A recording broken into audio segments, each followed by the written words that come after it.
இப்போ நம்ம எதை பற்றி பேச போகிறோம்னு பார்த்தீங்கன்னா, இன்ஃபினிட்டி லைஃப்பை பற்றி பேச போகிறோம். அதாவது இன்ஃபினிட்டி லைஃப்னால் என்ன அப்படின்னு. அதாவது பார்த்தீங்கன்னா, மனுஷனுக்கு எப்பயுமே உயிர் பிரிஞ்சிருச்சு, இறந்து போயிட்டாங்க, உயிர் போச்சு அப்படின்லாம் கிடையவே கிடையாது. உடல் செயலிழந்துருச்சு. இது வித்தியாசத்தை நீங்கள் புரிஞ்சுக்கிட்டால் மட்டும்தான் இந்த இன்ஃபினிட்டி லைஃப்பை பற்றி உங்களுக்கு புரியும்.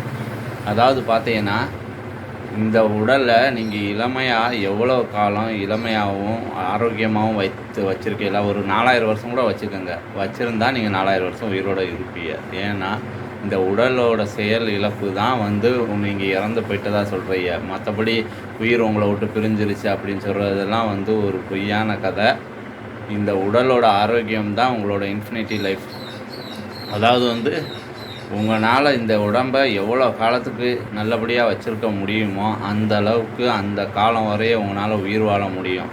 இதை தெரிஞ்சுக்கங்க. அப்போ தான் உங்களுக்கு இந்த உடலோட முக்கியத்துவம் தெரியும்.